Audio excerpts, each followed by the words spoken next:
हरे कृष्णा। हर साल आषाढ़ माह के शुक्ल पक्ष की द्वितीया तिथि को भगवान जगन्नाथ जी की पुरी में रथ यात्रा निकाली जाती है। रथ यात्रा में भगवान जगन्नाथ के अलावा उनके बड़े भाई बलराम और बहन सुभद्रा का भी रथ निकाला जाता है।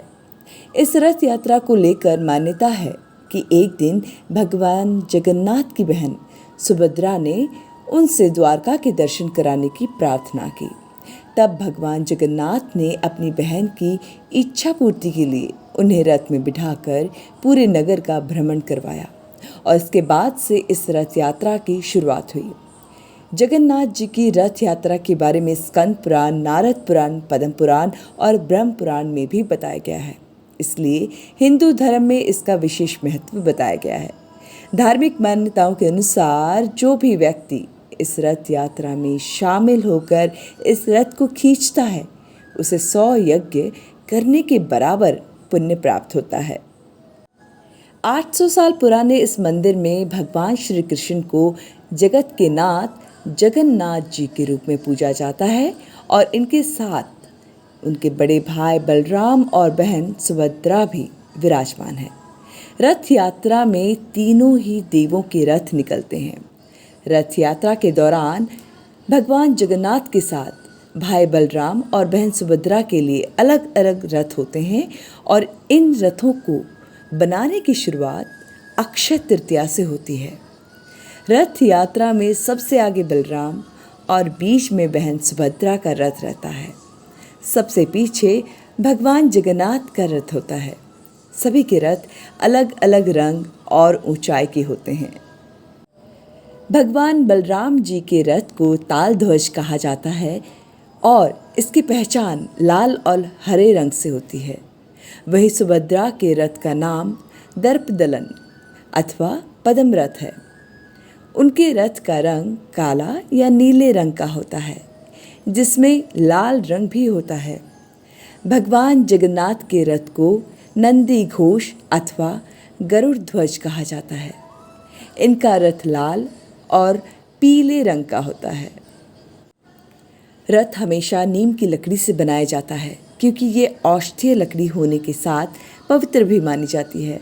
हर साल बनने वाले ये रथ एक समान ऊंचाई के ही बनाए जाते हैं। इसमें भगवान जगन्नाथ का रथ 45.6 फीट ऊंचा, बलराम जी का रथ 45 फीट और देवी सुभद्रा का रथ 44.6 फीट ऊंचा होता है।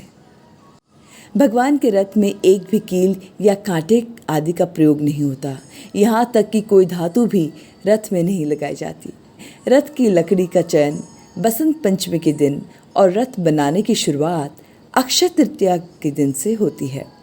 तीनों रथ के तैयार होने के बाद इसकी पूजा के लिए पुरी के गजपति राजा की पालकी आती है।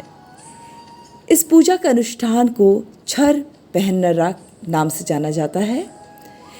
इन तीनों रथों की वे विधिवत पूजा करते हैं और सोने की झाड़ू से रथ मंडप और यात्रा वाले रास्ते को साफ किया जाता है। रथ यात्रा ढोल, नगाड़ों, तुरही और शंख ध्वनि के साथ रथ को लोग खींचते हैं। जिसे रथ खींचने का सौभाग्य मिल जाता है वह महाभाग्यशाली माना जाता है। जगन्नाथ मंदिर से रथ यात्रा शुरू होकर 3 किलोमीटर दूर गुंडीचा मंदिर पहुंचती है।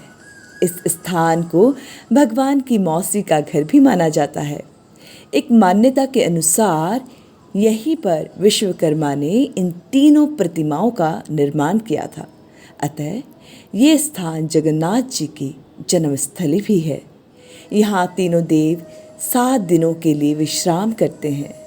आषाढ़ माह के 10वें दिन सभी रथ पुनः मुख्य मंदिर की ओर प्रस्थान करते हैं।